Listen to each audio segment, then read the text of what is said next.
Hello friends, आपका मेरे channel पर स्वागत है। हम 10th क्लास का मैथ कर रहे थे तो 4.3 हम कर रहे थे। इसके फर्स्ट सेकंड क्वेश्चन में आपको देखिए फर्स्ट क्वेश्चन के 4 पार्ट दिए गए हैं और उसको आपको पूर्ण वर्ग विधि से करना है। जो सेकंड क्वेश्चन है उसमें भी वही 4 पार्ट आपको जो फॉर्मूला है उससे करने हैं। ठीक है, पार्ट सेम है। इससे आपको ये पता लग जाएगा कि अगर आप कौन सी विधि से भी करते हैं, मतलब अगर आपको अपनी मर्जी से कहना चाहिए कि अपनी मर्जी से जो विधि आपको ठीक लगती है उससे कीजिए तो आपकी वैल्यू सेम आएगी, ये इसलिए है। ठीक है, थर्ड क्वेश्चन हमने कर लिया था। आज हम फोर्थ क्वेश्चन करते हैं। तो इसमें आपको क्या करना है, पहले समीकरण बनानी है, उसके बाद आपको वैल्यू निकालनी है। आप कौन सी भी विधि से निकाल सकते हैं, इनमें नहीं कहा गया है कि पूर्ण वर्ग वाली विधि से निकालनी है या फिर माइनस बी जो मतलब आपका फॉर्मूला है उससे निकालनी है। ठीक है, तो आप कौन सी से भी निकाल सकते हैं। जैसे आपको फोर्थ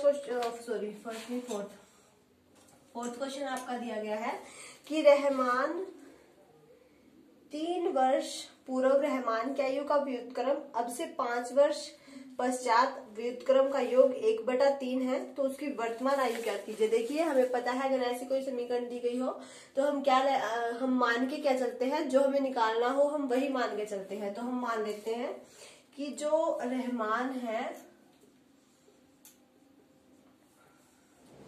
रहमान की हम वर्तमान आयु मान के चलते हैं, यही हमें निकालनी है और तो हम यही मान के चलेंगे। ठीक है, माना रहमान की जो वर्तमान आयु है वो कितनी है, x है। ठीक है, अब इसमें देखिए ये कहा है कि 3 वर्ष पूर्व,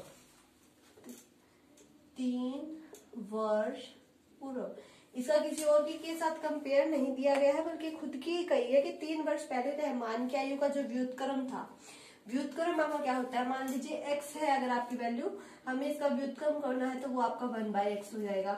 y है 1/y हो जाएगा। x+3 है 1/x+3 हो जाएगा, मतलब उसका उल्टा हो जाएगा, वो नीचे चले जाएगा, मतलब पलट दिया जाएगा उसे। ठीक है, अगर ऐसे कोई कुछ है तो ये आपका हो जाएगा x+3y(x+5) इसका व्युत्क्रम। ठीक है, तो मतलब व्युत्क्रम का मतलब समझ गए, उसे पलटना। ठीक है, तो उसका व्युत्क्रम कहा है इसने। ठीक है, तो इसने 3 वर्ष पूर्व मैंने पहले, पश्चात मैंने बाद में, तो 3 वर्ष पूर्व कहा है इसने। तो पूर्व का है तो हम मतलब पीछे की तरफ जा रहा है, वर्तमान आयु से तो पीछे की तरफ ही जा रहा है। तो रहमान की आयु उस समय क्या रही होगी, रहमान की आयु उस समय 3 वर्ष पहले क्या रही होगी। अब तो उसकी x है तो x में से अगर हम 3 माइनस कर दे तो उसकी 3 साल पहले की आयु आ जाएगी, तो ये रही होगी। तो इसका व्युत्क्रम करना है तो क्या हो जाएगा, 1/x-3 हो जाएगा। ठीक है, इतना क्लियर है। फिर अब से 5 वर्ष पश्चात, अब इसने क्या कह दिया, 5 वर्ष पश्चात, कि अब से 5 वर्ष पश्चात जो है वो रहमान की आयु 5 वर्ष पश्चात रहमान की आयु क्या हो जाएगी, x+5। तो इसका अगर हम व्युत्क्रम करेंगे तो आपका ये बन जाएगा। अब इसने कहा कि इन दोनों का जो योग है ना व्युत्क्रम का, वो 1/3 है, यानी कि 1/x-3 प्लस 1/x+5 वो आपका 1/3 के इक्वल है। तो आपकी समीकरण बन गई। अब तो आपको क्रॉस मल्टीप्लाई करनी है, कर सकते हैं। यहाँ एलसीएम ले लिया, 3 कट गया तो x+5, 5 कट गया तो x-3। ठीक है, ये आएगा ना = 1/3।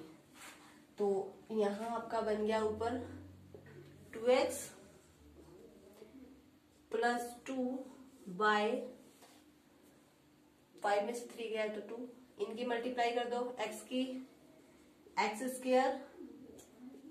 5x - 3x - 15। मल्टीप्लाई तो अब तक करनी आएगी क्योंकि हम पिछले बहुत सारे वीडियो में जो है वो करते आ रहे हैं। तो इनकी अब क्रॉस मल्टीप्लाई करनी है, 3 की इनके साथ हो जाएगी 2x + 2 के साथ और 1 की इनके साथ हो जाएगी x², 5 में से 3 गया 2x - 15। ठीक है, 3 दूनी 6x + 6 x² + 2x - 15। इसको सबको एक तरफ करते हैं, ये इधर ले आते हैं।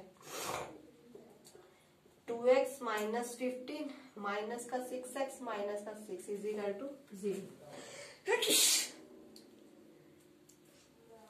सॉरी, ये दोनों इस तरफ आएंगे तो क्या हो जाएंगे, माइनस के हो जाएंगे। उसके बाद एक्स स्क्वायर 2x और 6x माइनस का 4x और 15 और 6 21।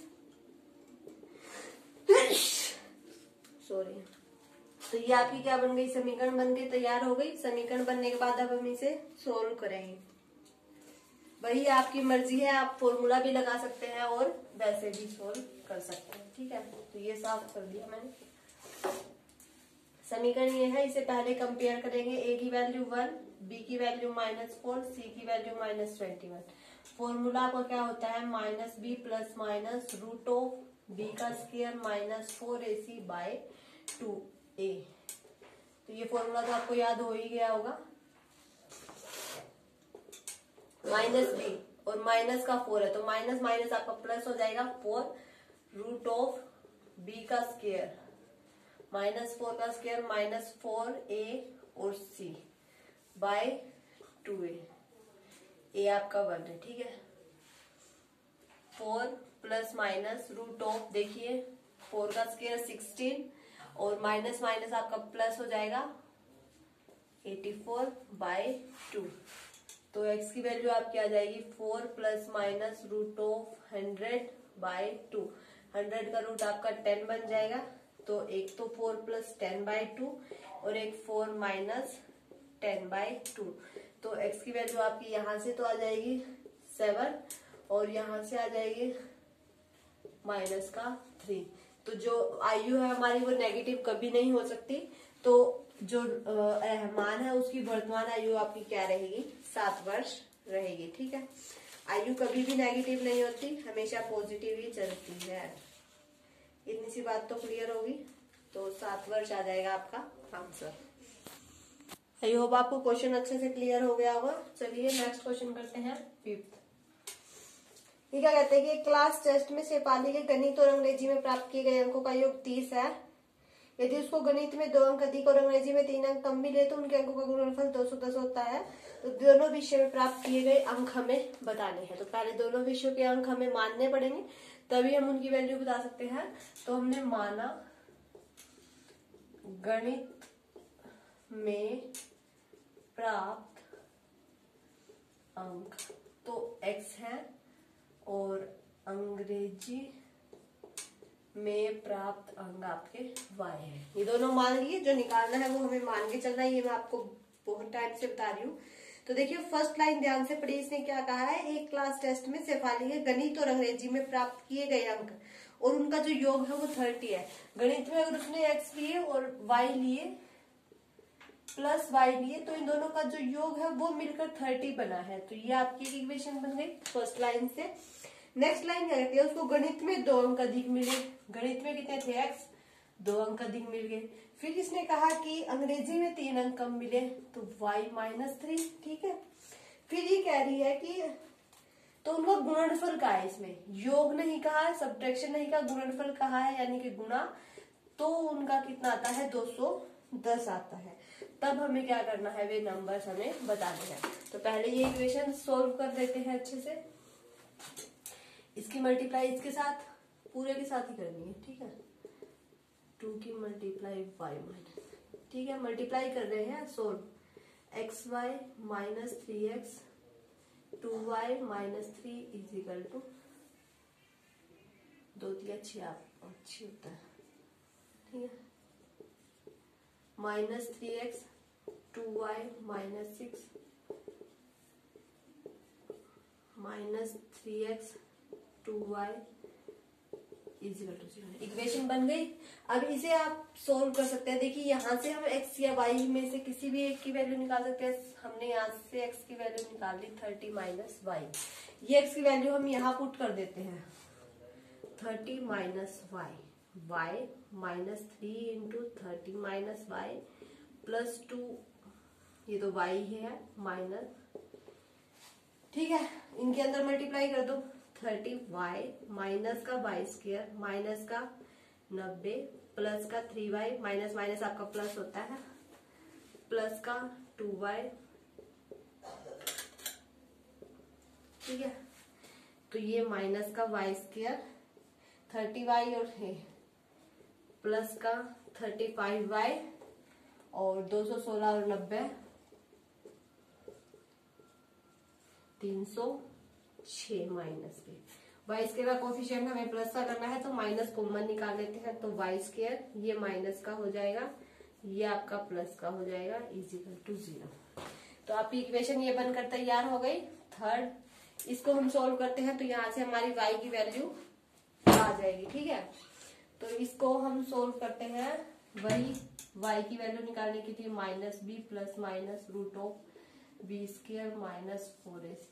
यहाँ से हम y की वैल्यू निकाल सकते हैं, कंपेयर इसे कर सकते हैं। a की वैल्यू 1 है, b की वैल्यू -35 और c की वैल्यू ये है। यहाँ रखो, b की वैल्यू -35 है, यार 35 हो जाएगी, 35 का स्क्वायर 4, a की वैल्यू 1 है और ये आपकी 306 है। ठीक है, बाय 2 इंटू 1, 35 प्लस माइनस, पहले इसे सोल्व कर लेते हैं। देखिए 35 का स्क्वायर आपका होता है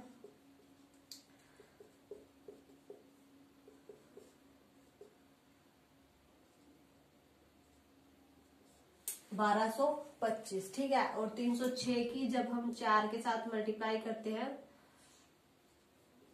तो आपका 1224 बनता है। ठीक है, यानी कि ये तो आपका 1225 हो गया, ये आपका 1224 हो गया, इसका रूट बाय 2। ठीक है, 35 प्लस माइनस 1 का रूट आपका 1 रहेगा बाय 2। अब यहाँ से आपकी दो वैल्यू निकल जाएगी, 1/2 और 35 माइनस 1/2। तो y की वैल्यू यहाँ से तो आपकी मिल जाएगी 18 और यहाँ से आपकी मिल जाएगी 17। ठीक है, y की दो वैल्यू मिल गई, तो इसका मतलब हमें x की भी दो वैल्यू मिलेगी। अगर हम y की जगह पुट करते हैं, हम y की जगह 18, तो आपकी x की वैल्यू आ जाएगी कितनी, 12। और अगर हम पुट करते हैं y की जगह 17, तो x की वैल्यू आपकी आ जाएगी 13। ठीक है, तो अब y की वैल्यू पर डिपेंड है, यानी कि x की वैल्यू और y की वैल्यू दोनों पर ही डिपेंड है। जिसकी जो वैल्यू होगी वो उस हिसाब से आ जाएगा। आपकी दो, या तो अगर y में 18 है तो उसमें आपके 12 होंगे, और इसमें y में अगर 17 है तो उसमें आपके 13 होंगे। तो इस तरह से आप जो है वो प्राप्त अंक निकाल सकते हैं अंग्रेजी के और मैथ के। तो इस तरह से आज हमने 2 क्वेश्चन सॉल्व किए हैं, आप इन दोनों को ट्राई कर लेना। है कुछ भी नहीं, बस समझने की बात सारी। आपको अगर एक बार इक्वेशन बनानी आ गई तो आप इसे आगे तो अपने आप ही सॉल्व कर लेंगे। ये देखिए, यहाँ इक्वेशन बनाई, फिर यहाँ से एक की वैल्यू निकाल के सेकंड में पुट करी, यहाँ से आप y की वैल्यू भी निकाल के y की जगह आप पुट कर सकते हैं। तो आपका यहाँ से x की वैल्यू निकल जाएगी, फिर y की वैल्यू आपको वहां से निकालनी पड़ेगी। अगर आप x की समीकरण बनाना चाहते हैं ये वाली, तो आप यहाँ से y की वैल्यू निकाल लीजिए और वो पुट कर दीजिए, तो आपकी x की समीकरण बन जाएगी, कोई दिक्कत नहीं है। क्वेश्चन आपका ऐसा ही रहेगा, बस x की वैल्यू वो वाली आएगी। ठीक है, तो इस तरह से आप ट्राई करके देख लेना। अगर फिर भी दिक्कत आती है तो कमेंट करके बताना। वीडियो अच्छी लगे तो इसे लाइक करना, शेयर करना, और अगर आप मेरे चैनल पर नए हैं तो सब्सक्राइब जरूर कर ले, ताकि आपको आने वाले वीडियो के नोटिफिकेशंस मिलते रहें।